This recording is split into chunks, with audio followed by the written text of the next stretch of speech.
The lobby of Westbrook Corporate Towers was silent in the early morning light. The polished marble floors glistened under the overhead lights, and the large glass panels allowed the sun's rays to stream in, bathing the space in gold. Every corner reflected perfection, from the spotless floors to the uniformed staff who moved quietly, yet with precision. It was the kind of building where everything screamed wealth, power, and order. Jamal Brooks, the janitor, had worked here for almost 3 years. He wasn't just another employee pushing a mop or carrying a bucket. Jamal was different, gentle, observant, and kind. A man in his early 30s, he had a calm presence and a sincere smile, often hidden behind tired eyes from his early morning shifts. Unlike many others who rushed through their tasks, Jamal moved with purpose and pride in his work. Every corner he cleaned, every surface he polished, was a small act of care. This morning, he arrived earlier than usual. As he entered the grand lobby, the stillness was only disturbed by the sound of his cart wheels rolling. He placed a bucket to the side and sat on a small green mat he always carried with him. Jamal's routine included a short break before the rest of the building filled up. He reached into his cart and pulled out something odd, a small bottle of bubble solution and a plastic wand. It wasn't part of his cleaning supplies. Jamal had found joy in blowing bubbles ever since he used it to soothe his nephew during a meltdown. Diagnosed with autism, his nephew had once been inconsolable until Jamal discovered how mesmerizing the floating bubbles were for him. From then on, it became his little magic trick. Today, he blew a few bubbles absent-mindedly, watching them drift and shimmer. He didn't notice that someone had quietly entered the lobby. Sitting a few feet away from him, cross-legged and quietly staring, was a little girl. She couldn't have been more than 5. Her white sweater, pale blue skirt, and pink shoes contrasted against the gray marble floor. Her blonde hair was tied in a tight braid that ran down her back. But what stood out most was her eyes. They were locked onto the bubbles, wide with wonder, not blinking. Jamal stopped, surprised. "Hey there," he said softly. The girl didn't respond. She simply leaned forward, her hands resting gently in her lap, her entire body drawn toward the drifting orbs. She didn't speak, didn't smile, but her focus never wavered. Jamal understood instantly. He resumed blowing bubbles, slower this time, making them bigger, letting them rise and fall in the air around her. The girl's head tilted slightly, following one as it danced toward the ceiling. She raised her hand as if to catch it, then let it fall. Her breathing was calm. There was a peace between them, fragile and beautiful. In the background, several men in suits stood silently against the wall. Security. They watched the interaction with cautious curiosity, unsure whether to intervene. Behind them, at a distance, stood a woman. Tall, striking, and dressed in a royal blue coat, she looked like she owned the building, because she did.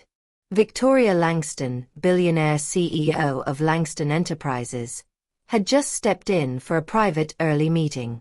But the moment she walked in, she stopped. Her heart skipped. Because the little girl was her daughter, Emma. Victoria had brought Emma along that day. Her nanny had called in sick, and Victoria, reluctant to miss an important deal, decided Emma would sit quietly in her private suite. But somewhere along the way, Emma had wandered. Victoria had panicked when she turned and saw the elevator doors closing with her daughter inside. It had taken security 5 minutes to track her to the lobby. Yet here she was. Silent. Still. Captivated. Victoria's eyes welled with emotion. She knew her daughter's world was small, guarded, and often filled with anxiety. Diagnosed with autism at the age of 3, Emma found loud noises overwhelming, change distressing, and most strangers frightening. She rarely looked anyone in the eye, let alone sat calmly in the middle of a new environment. But now, watching her from across the room, Victoria saw something she hadn't witnessed in months. Peace. Jamal, unaware of who the woman was or the men behind him, continued his gentle bubble ritual. He glanced at the girl every few seconds, occasionally blowing a bubble directly toward her. Once, it landed on her knee and popped. Emma blinked but didn't flinch. Then she did something extraordinary. She smiled. Just a little. Victoria gasped quietly. One of the guards turned toward her, unsure if he should step forward. She shook her head. No. Not yet. Jamal finally looked up and noticed the woman across the room. He stood quickly, embarrassed, realizing now that something important was happening. I'm sorry, ma'am, he said nervously, thinking he was about to get scolded or worse, fired. Victoria walked forward slowly. Her heels clicked softly against the polished floor. She stopped just behind her daughter, who still sat cross-legged, watching the bubbles with fascination. You don't need to apologize, Victoria said, her voice steady but soft. I should be thanking you. Jamal looked confused. Ma'am. That's my daughter, she said, eyes locked on Emma. She hasn't smiled like that in a very long time. Jamal's eyes widened. He looked back at Emma, then at the woman in front of him. I didn't know. Victoria knelt beside her daughter. She reached out and brushed a loose strand of hair behind her ear. Emma didn't pull away. Victoria smiled faintly, tears threatening to fall. Do you come here every morning? She asked Jamal. Yeah. I usually start around 5. Just clean up the lobby before the rush. Would you come a little earlier tomorrow? Jamal tilted his head. Sure. I mean, if it helps. Victoria stood again, composing herself. She reached into her purse and handed him a business card. I'm Victoria Langston. Jamal blinked. Recognition dawned. The CEO? She smiled. That's right. He looked at the card like it was made of gold. Wow. I didn't know. You didn't need to, she said. You saw my daughter. That's more than most people do. She took Emma's hand. Come on, sweetheart. Emma stood willingly, still calm. Victoria looked back at Jamal. Same time tomorrow? He nodded slowly. Yes, ma'am. And with that, she turned and walked away, her daughter beside her, the security team clearing the path. But in that moment, everything had changed. Jamal stood in the middle of the lobby, holding a bubble wand and a bucket, feeling like he'd just blown more than bubbles. He'd blown open a door to something he never expected. Something big. The next morning, Jamal arrived at the Westbrook corporate towers even earlier than usual.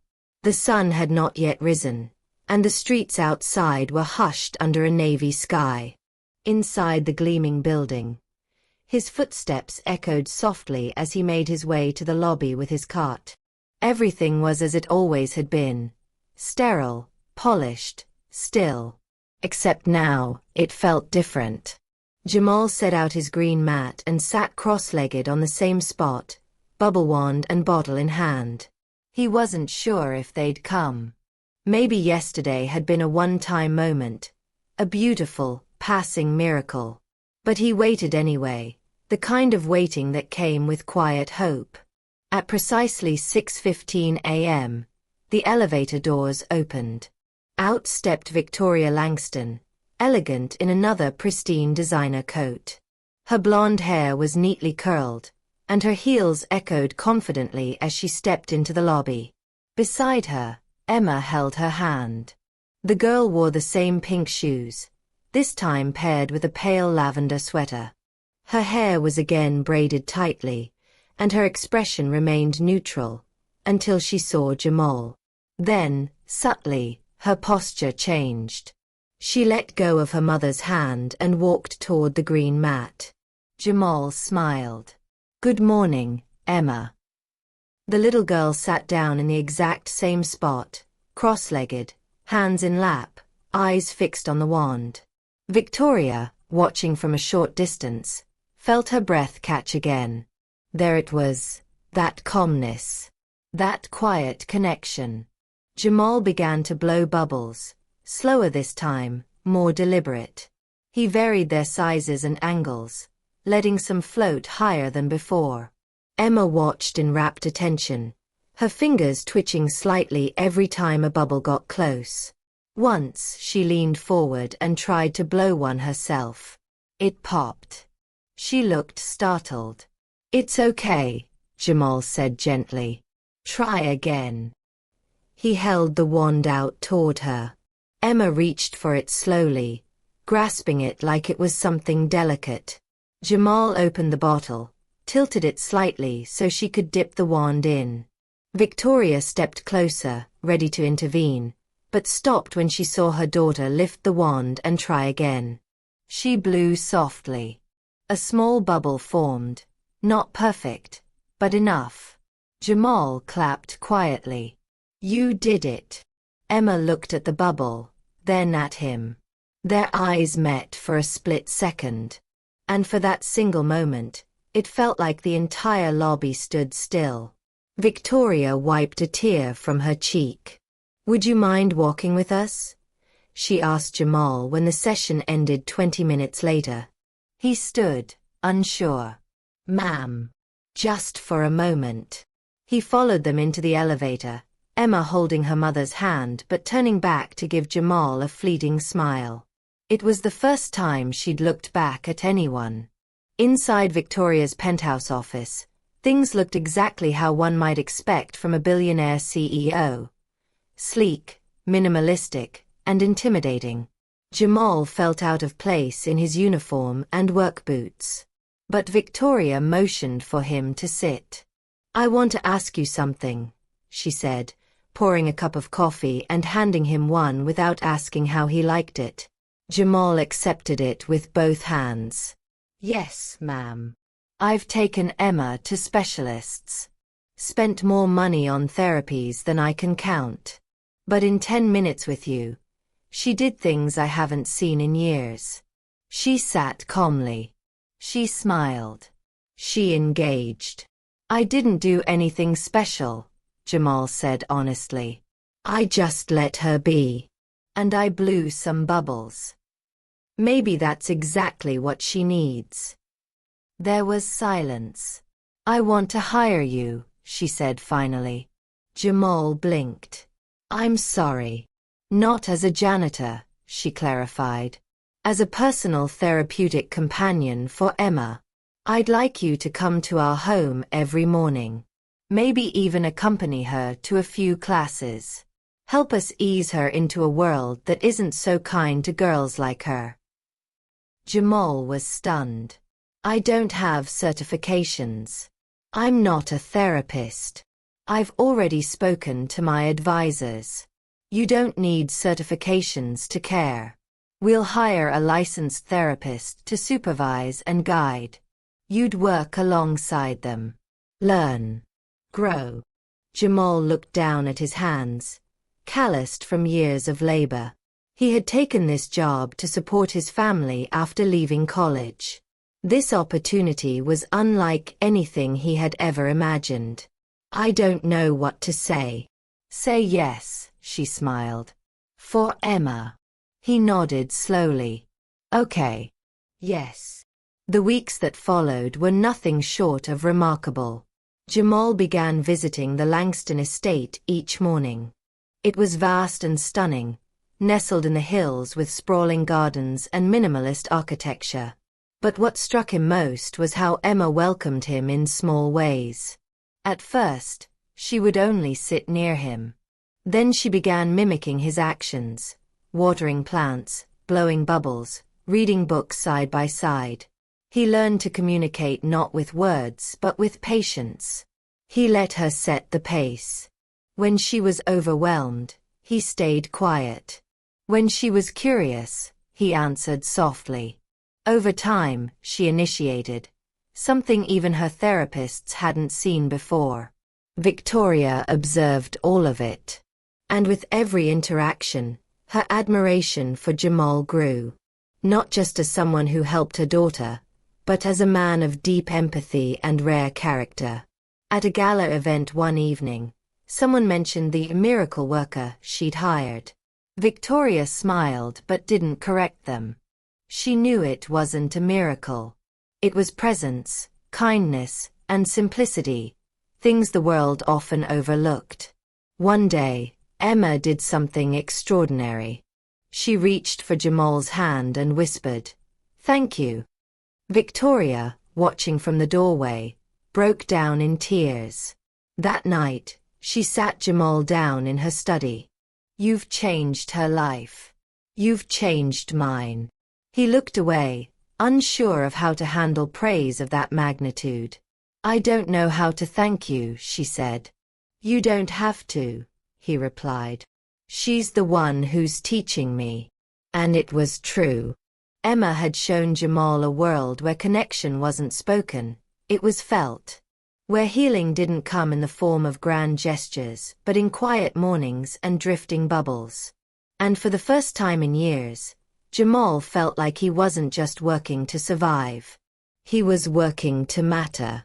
The Langston estate had grown quieter over the past few months, not in the absence of sound, but in the absence of chaos. There were fewer meltdowns, fewer rushed phone calls to therapists, fewer silent meals around the long dining table. Instead, a calm rhythm had developed, largely thanks to Jamal. For Emma, mornings became her favorite time of day. They always began the same, a gentle knock on the door, the shuffle of boots in the hallway, and Jamal's familiar voice saying, "Good morning, Miss Sunshine." It was a nickname he'd used once, half-jokingly, not expecting any reaction. But to his surprise, Emma had smiled. And since then, he used it every day. Their time together had evolved beyond blowing bubbles. They painted. They gardened. Jamal even constructed a small sensory corner for her, filled with textured fabrics, soft lighting, and gentle chimes that soothed her. With a therapist guiding in the background, Jamal helped Emma navigate things most people took for granted. Tying shoelaces, waiting in line, brushing her teeth, identifying emotions. He wasn't a trained professional, but he was intuitive. He knew how to read Emma's silence. When she needed space, he gave it. When she needed to be encouraged, he nudged gently. It was a slow, meticulous process, but it worked. Victoria noticed. One evening, she sat across from her daughter at the dinner table. Emma was eating independently, eyes focused but calm. She picked at her vegetables and even asked for more potatoes, using full sentences. Victoria could hardly believe it. After dinner, she found Jamal sitting on the back patio. He looked up when he heard her heels. "You've done something incredible," she said. "I've just been here," Jamal replied modestly. "And that's what makes it incredible." There was a pause. "I want to set up a foundation," Victoria said, sitting beside him, "for children with autism. One that supports not just therapies and education, but connection, mentorship. Real people like you, making real differences." Jamal was stunned. "You want me to be part of it?" "I want you to run it," she said simply. "We'll start small, a pilot program. You'll train others, work with specialists, build something meaningful. You'll have the resources, the name, the reach, and most importantly, the heart." He looked away for a long moment. "I never saw my life going in this direction." "Life rarely goes the way we think," she replied. Sometimes it goes better. He nodded slowly. I'll do it. But only if Emma is my first official partner. Victoria smiled. Deal. Months later, the Langston Brooks Foundation launched with quiet fanfare but immense purpose. The first pilot center opened in the city's outskirts, a warm, inviting space filled with sensory rooms, play-based learning, and personalized mentorship programs. Jamal stood at the front entrance on opening day. He wore a simple suit, far from his janitor uniform but still bearing the humility of his beginnings. Emma stood beside him, holding a ribbon in one hand and scissors in the other. Ready, sunshine? He asked. She nodded. Together, they cut the ribbon. In the audience were therapists, parents, children, city officials, and Victoria. She watched with pride as her daughter smiled confidently and stood tall. The little girl who once couldn't stand the sound of an elevator ding now stood in front of dozens of people, completely at ease. Jamal addressed the crowd next. His speech was short, from the heart. I used to think the only thing I'd ever do was clean the floor beneath people's feet. And I was okay with that, because I believed every job had dignity. But sometimes, life gives you a new purpose when you're not even looking for one. Emma showed me that. She reminded me that being present is the most powerful gift you can give. And that love, patience, and respect can break barriers no doctor or therapy ever could. Applause followed, but Jamal didn't revel in it. He simply turned to Emma, gave her a small high five, and walked her off the stage. Weeks passed. The foundation grew. More children came. More mentors were trained. And one by one, small victories began to emerge. A child speaking their first word, another making eye contact, a mother crying because her son hugged her for the first time in years. Emma continued to thrive. She now attended a private school with a support aide, made a friend named Lily, and even joined a music class. Every milestone, big or small, was celebrated quietly but meaningfully. Victoria never missed a moment. She'd built an empire through numbers and strategy, but it was this, her daughter's growth, that felt like her greatest legacy. One night, as the sun dipped below the hills, she stood on the balcony with Jamal. Funny, isn't it? She said. How something as small as a bubble changed everything. Jamal smiled. It wasn't the bubble. It was the pause. The peace. The willingness to meet her where she was. Victoria looked at him, eyes full of something unspoken. Respect. Gratitude. Maybe more. Your family now, she said simply. He didn't reply. He didn't need to. They stood there quietly, watching the horizon, both knowing that something beautiful had bloomed out of an ordinary moment in a lobby that morning. And as the wind picked up, somewhere inside the house, a soft giggle rang out. Emma, playing with her bubble wand, let out a string of laughter that floated just as high as the bubbles she released into the air. This wasn't just a story about kindness. It was a story about seeing, truly seeing, someone who had long been invisible. And from that single act, an entire world changed.